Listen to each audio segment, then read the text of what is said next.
Hello students, very good afternoon.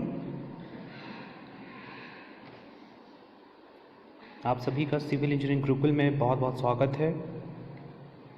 मुझे उम्मीद है कि आप सभी बहुत अच्छे होंगे और अपनी पढ़ाई बहुत अच्छे से कर रहे होंगे।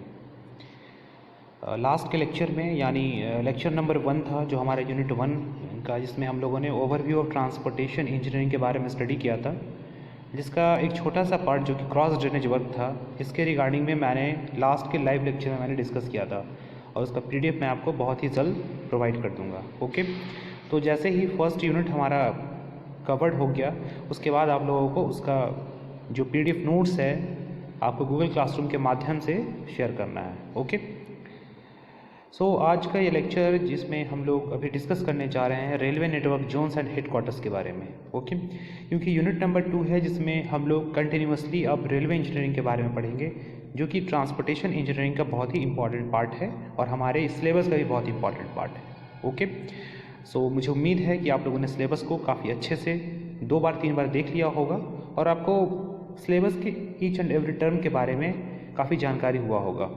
बिकॉज मैंने पहले ही जब सिलेबस स्टार्ट करने से पहले मैंने जो सिलेबस के जो डेकोरम थे उसमें क्या क्या पढ़ना है और उसके क्या क्या मेन पार्ट्स है उसके बारे में मैंने लेक्चर्स में डिस्कस किया था। ओके, ताकि जब मैं लेक्चर प्रोवाइड करूँ उस समय आप काफ़ी अवेयर हो पाएँ उस सारे टॉपिक से। ओके, सो देखिए रेलवे इंजीनियरिंग क्या है।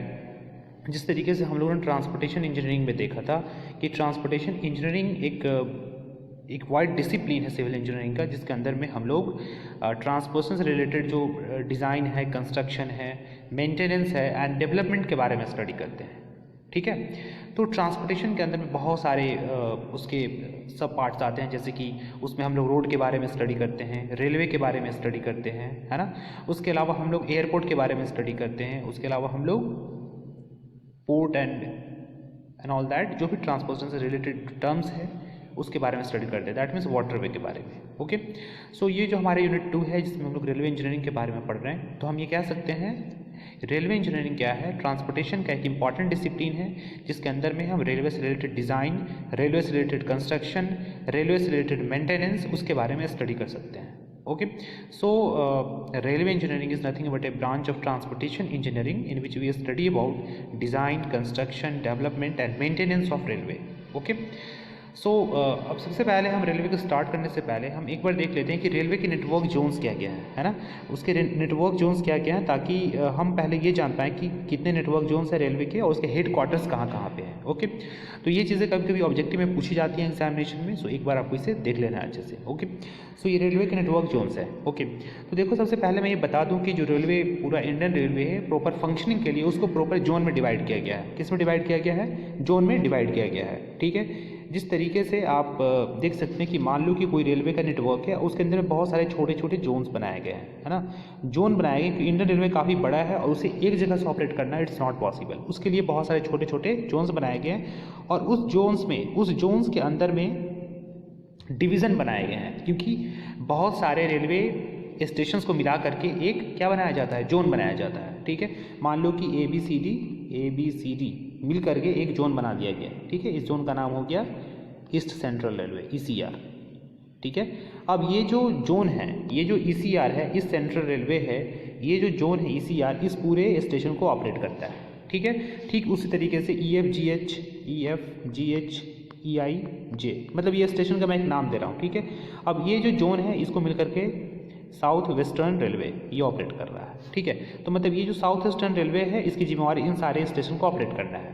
तो समझ रहे हो ना, मतलब एक जोन बनाया गया और उस जोन के अंदर में बहुत सारे स्टेशन को दिए गए हैं कि आपको इन सारे स्टेशन को ऑपरेट करना है। मतलब उससे रिलेटेड जितने भी सारे वर्क है, या एडमिनिस्ट्रेटिव हो या कंस्ट्रक्शन से रिलेटेड हो या जो भी चीज़ें हैं, उन सारे को उस जोन को क्या करना है? देखना है। ठीक है, तो देखो इसलिए जो हमारे अभी के समय में currently there are 18 zone including the metro.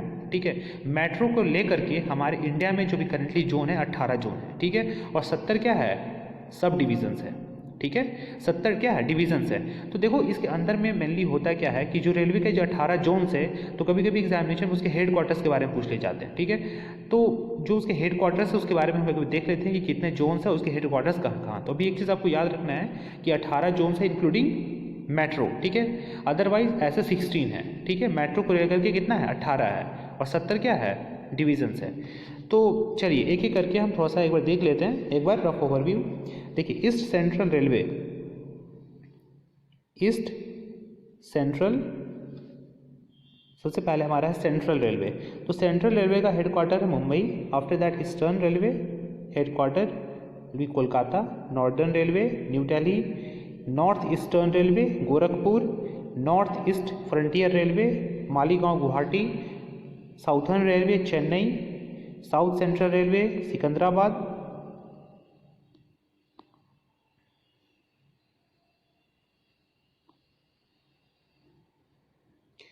South Eastern Railway Kolkata, Western Railway Churchgate Mumbai, East Central Railway Hajipur जो कि बिहार में है। ये आप सभी जानते हैं ईस्ट सेंट्रल रेलवे का जो मुख्यालय है, जो हेडक्वार्टर है वो हाजीपुर में, ठीक है। ये इंपॉर्टेंट है आपके बिहार के लिए। आगे चलते हैं 11 में हमारे जो जोन्स हैं, East Coast Railway Bhubaneswar, North Central Railway Allahabad, North Western Railway Jaipur, South East Central Railway Bilaspur, South Western Railway Hubli, West Central Railway Jabalpur, ठीक है। अब देखिए इन सारे का जोनल रेलवे और उसका हेडक्वार्टर का नाम आपको याद रखना है, बिकॉज एग्जामिनेशंस में आते हैं कि write down the different zonal railways along with the headquarters. Different zonal railways के बारे में उसके हेडक्वार्टर्स के साथ में लिखें। तो ये शॉर्ट आंसर में ये 4 मार्क्स में क्वेश्चन में आ सकते हैं, इसलिए आपको इसके जोन और उसके हेडक्वार्टर जो है उसका नाम याद रखना है आपको, ठीक है। देखिए यहाँ पे एक्चुअली में ये जो टॉपिक है 2.3 में जो यहाँ पे दिया गया है, ये एक्चुअली में यहाँ पे ये जो टॉपिक है इसमें कुछ नहीं है, इसमें आपको सिर्फ जोन के बारे में लिखने थे यहाँ पे, है ना। जोन के बारे में कौन कौन से जोन है, 8 डिफरेंट जोन्स के बारे में, ठीक है। ये कोई टॉपिक नहीं है, इसे आप एक्सक्लूड कर सकते हैं। इससे पहले मैंने जो भी आपको बताया है इंडियन रेलवे के जोन्स के बारे में, वही 16 जोन्स है, और अगर मेट्रो को मिला के जोड़ दे तो 18 जोन है और 70 क्या है डिविजन्स है, ठीक है। तो ये सिर्फ लिखा हुआ है serial number along with the word different railway zones, ठीक है। तो नेक्स्ट जो हमारा टॉपिक है, ये टॉपिक है क्लासिफिकेशन ऑफ इंडियन रेलवे, जो कि सबसे ज़्यादा इंपॉर्टेंट है इस टॉपिक के लिए, ठीक है। अब जो क्लासिफिकेशन किया गया है इंडियन रेलवे का अकॉर्डिंग टू गेज किया गया है, जो कि सबसे इंपॉर्टेंट क्लासिफिकेशन है इंडियन रेलवे का, okay. So based upon the classification on the gauge there be 3 type of gauge that would be broad gauge, meter gauge and narrow gauge, okay। so सबसे पहले हम गेज के बारे में समझते हैं कि गेज क्या होता है ना। तो गेज मतलब होता है एकदम सिंपल लैंग्वेज में, अगर हम गेज के मतलब को देखेगा सिंपल लैंग्वेज में, तो मान लो ये 2 ट्रैक है ना, 2 ट्रैक है। अब ये 2 ट्रैक है, इस 2 ट्रैक के बीच की इनर डिस्टेंस, ये वाला जो डिस्टेंस है ना, मतलब 2 ट्रैक के बीच का, 2 रेलवे ट्रैक के बीच का इनर टू इनर डिस्टेंस जो होता है वो गेज कहलाता है, ठीक है। उसी को हम लोग गेज डिस्टेंस कहते हैं, ओके। तो देखो ब्रॉड गेज जो है, ब्रॉड गेज में 2 पटरियों के बीच की अंदर से अंदर की दूरी जो होती है 1.67 मीटर होती है, ठीक है। यही डिस्टेंस की बात की जा रही है ब्रॉड गेज के केसेस में 1.676 मीटर, ओके। ठीक उसी तरीके से अगर मीटर गेज में बात की जाएगी तो ये वाली डिस्टेंस हो जाएगी, कितनी हो जाएगी, 1 मीटर हो जाएगी, ठीक है। अगर उसी तरीके से अगर नैरो गेज की बात की जाएगी तो ये वाला डिस्टेंस आपका कितना हो जाएगा, 0.610 मीटर, कितना 0.610 मीटर, ठीक है। ये हो जाएगा क्या, नैरो गेज के केसेस में, ठीक है। तो सबसे पहले देखो यहाँ पे कुछ चीज़ें छूट रही हैं गेज के बारे में लिखने के लिए, तो गेज के बारे में खुद से आप अपने नोट्स में राइट डाउन करोगे।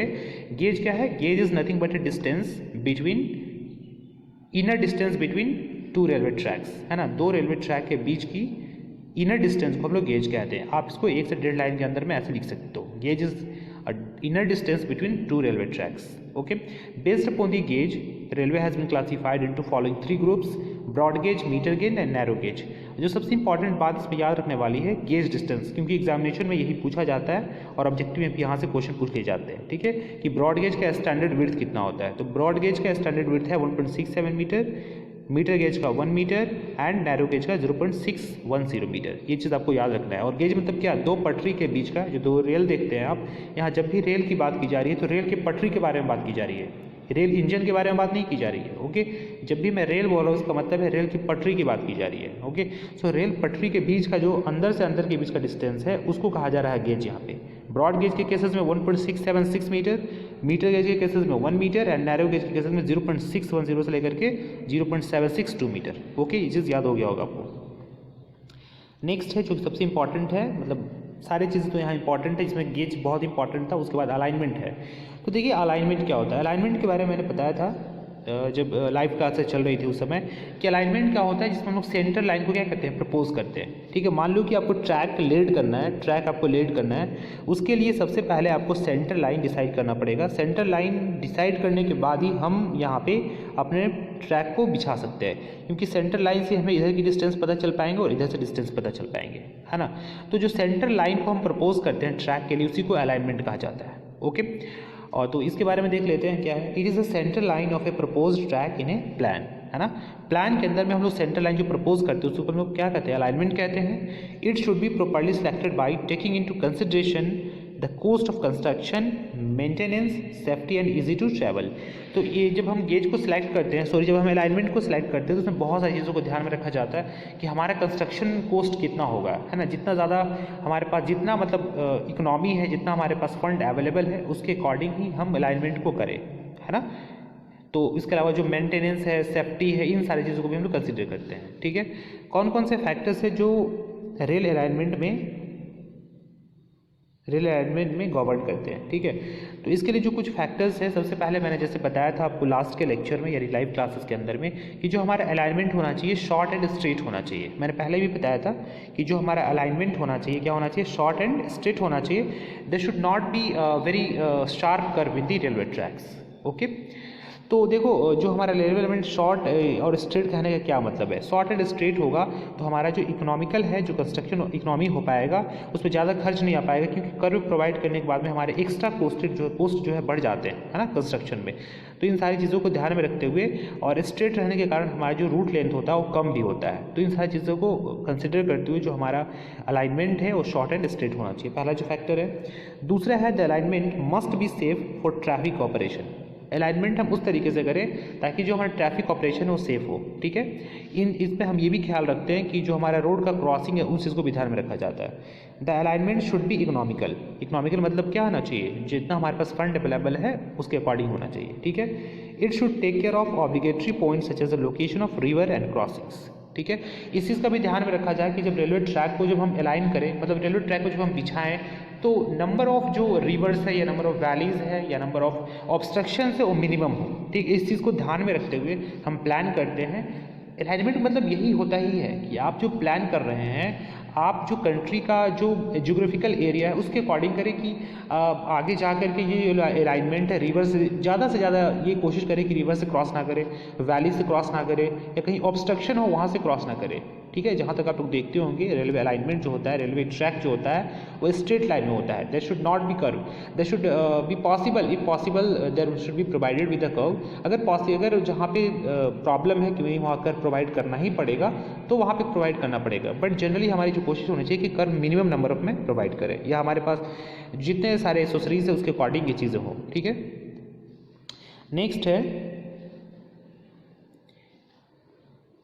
It should B such that raw material for construction should be easily available near the site. हाँ, ये चीज़ भी इंपॉर्टेंट है कि जहाँ पे अलाइनमेंट कर रहे हैं वहाँ पे मटेरियल साइट पे आसानी से अवेलेबल हो। ऐसा नहीं कि हमें जो ग्रेवलिंग के लिए है या स्लीपर्स है उस काफ़ी दूर से मंगाना पड़े, है ना, हमारे साइट के नियर बाय में अवेलेबल हो।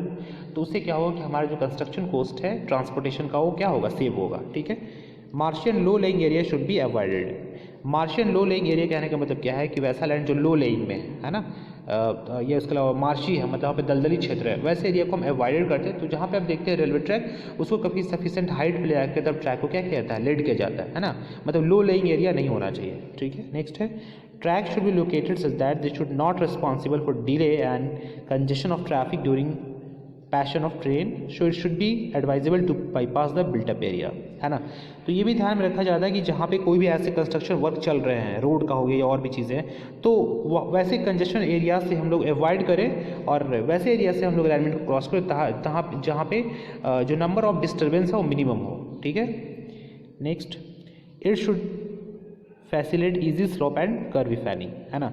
और जहाँ पे अगर पॉसिबल है कर्व को प्रोवाइड करना, या जहाँ पे मैंडेटरी है वहाँ पे हम आसानी से कर्व को प्रोवाइड करें, या जहाँ पे स्लोप की मैंडेटरी है वहाँ पे स्लोप भी प्रोवाइड करें। ठीक से, फंड्स अवेलेबिलिटी, ये भी मैंने बताया था कि फंड्स जो है काफ़ी इंपॉर्टेंट है रेलवे ट्रैक कंस्ट्रक्शन में। ठीक है, तो इन सारी चीज़ों को हम लोग क्या करते हैं, कंसिडर करते हैं जब भी हम रेलवे का अलाइनमेंट करते हैं। मुझे लगता है कि आप लोग को ये सारी टॉपिक्स काफ़ी अच्छे से समझ में आ रहे होंगे। बिकॉज लास्ट के जो लाइव क्लासेस हुई थी वहाँ पे मैंने इसके बारे में काफ़ी अच्छे से आप लोगों के साथ में डिस्कस किया था, और सारे बच्चों से जो भी डाउट्स थे उसके बारे में मैंने भी डिस्कस किया था। ओके, सो मुझे नहीं लगता है कि इसमें कहीं आपको डाउट्स हो रहा होगा। देखिए यहाँ पे रेल गेज का जो डेफिनेशन है यहाँ पे एक्चुअली में शिफ्ट हो गया है, तो आप यहाँ से रेल गेज का डेफिनेशन को लिख सकते हैं, बट आपको इतने सारे नहीं लिखने हैं, सिर्फ यहाँ पे लिखने हैं यहाँ से यहाँ तक। ठीक है, gauge will be defined as the clear horizontal distance between the inner faces flanges of two rail forming a tracks। इसके अलावा ये सारी चीज़ें आपको इतनी सारी ये कहानी जो है लिखने की क्या है ज़रूरत, ये सब नहीं लिखने की ज़रूरत है। ठीक है, सिर्फ यहाँ तक आप नोट्स में नोट डाउन करेंगे। Gauge may be defined as the clear horizontal distance between the inner flanges of the two rail forming the track. जैसा कि मैंने आपको बताया, दो रेल जो ट्रैक को फॉर्म कर रहा है उसके बीच की अंदर यानी इनर फेस की जो दूरी है उसी को हम लोग गेज कहते हैं। ठीक है, उसके आधार पे मैंने रेलवे को क्लासीफाई भी किया था, broad gauge, metre gauge and narrow gauge. ठीक है, तो ये शिफ्ट हो गया, अब उसको रेल गेज जो था वहाँ पे इसको शिफ्ट कर लेंगे, उसके नीचे में ये सारी चीज़ें जो क्लासिफिकेशन था रेलवे का अकॉर्डिंग टू गेज, ये सारी चीज़ें रेलवे गेज के नीचे में लिखेंगे। ठीक है, ये टॉपिक ऊपर में शिफ्ट हो जाएगा, उसके बाद ये क्या आएगा, नीचे में आएगा अलाइनमेंट वाला टॉपिक। ठीक है, तो इस चीज़ को ध्यान में रखना है।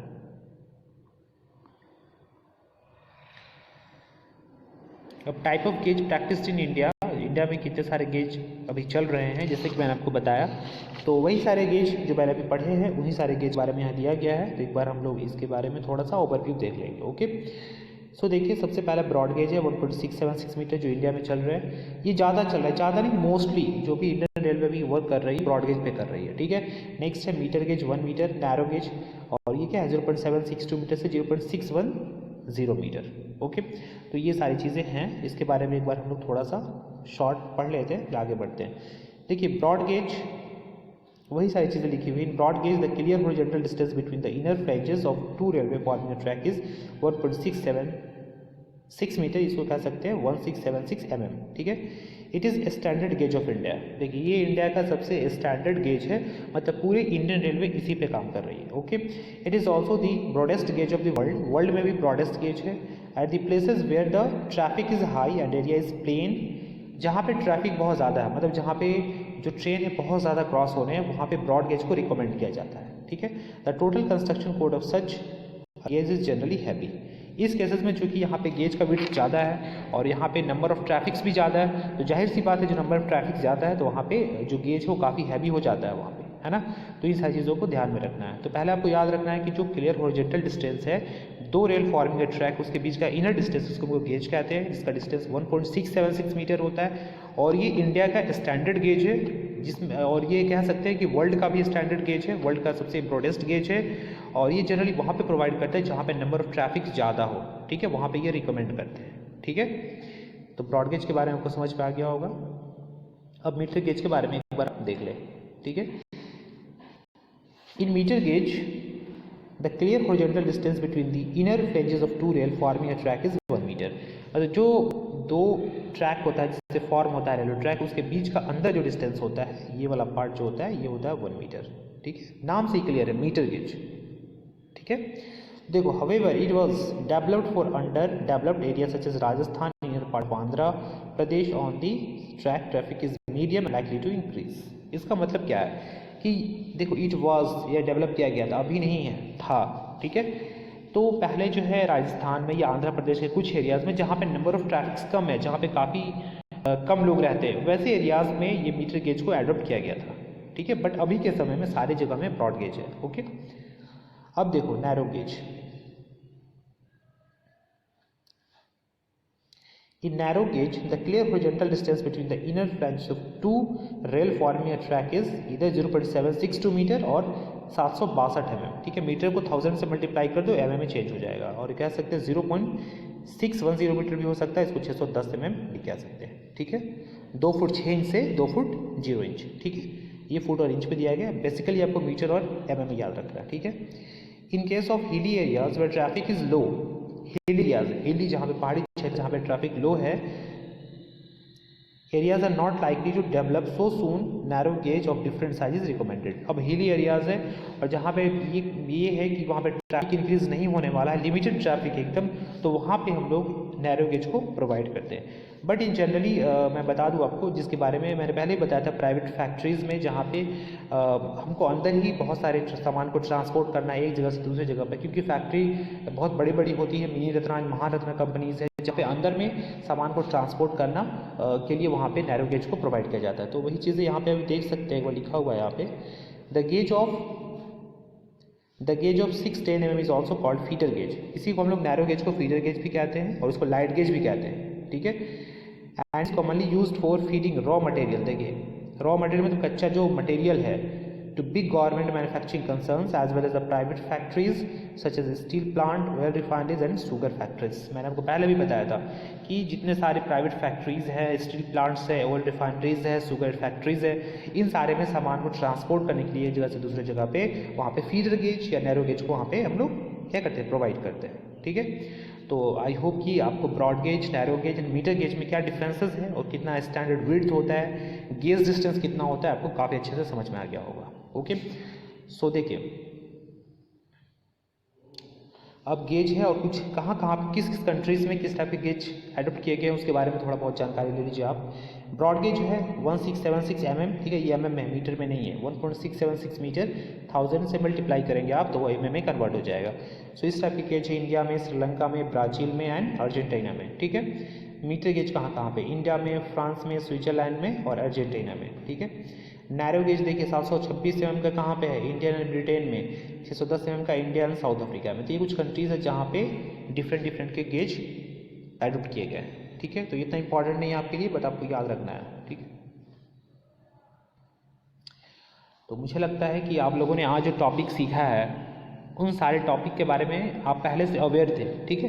तो देखो अगर किसी चीज़ के बारे में अगर पहले से थोड़ा बहुत आपको आइडिया होगा, आप अगर सिलेबस पढ़ के रहेंगे पहले से, तो आपको काफ़ी आसान लगेगा वो चीज़ें, है ना। लेकिन अगर आप फर्स्ट टाइम चीज़ों को सुन रहे हो, पहले से अगर नहीं चाह रहे हो, पहले से अगर उस टॉपिक के बारे में नहीं सुने हो, तो शायद वो चीज़ें काफ़ी टफ हो जाएगी। तो मुझे लगता है कि आप लोग अगर हमारे लेक्चर्स को ध्यान से सुन रहे होंगे और अच्छे से अगर मेरे साथ पढ़ रहे हैं, सिर्फ वीडियो के साथ बने हुए हैं, तो मुझे नहीं लगता है कि आपको कहीं ट्रांसपोर्टेशन में दिक्कत होने वाला है, ठीक है। आप 70% चीज़ें वीडियो के साथ में सीख रहे हैं। अब इसके बाद 30% जो काम बचता है आपको नोट्स बनाना। नोट्स बनाने के साथ में एक बार आप उसको देख लें एंड आपका जो सिलेबस है, ये जो टॉपिक्स है ऑलरेडी कंप्लीट होता हुआ आगे की ओर मूव करेगा और एक समय ऐसा आएगा जब धीरे धीरे आपके जो सारे चैप्टर्स हैं वो कंप्लीट हो जाएंगे और आपको पता भी नहीं चलेगा। ओके, और इसके साथ में जो रिवीजन है वो बहुत इंपॉर्टेंट चीज़ है। आप लोग घर में हैं, आप लोग टाइम टू टाइम रिवाइज करते रहे चीज़ों को, सारे सब्जेक्ट्स की चीज़ों को, ताकि वो आपके माइंड में बना रहे। And in this time of pandemic it is very important to maintain the continuity.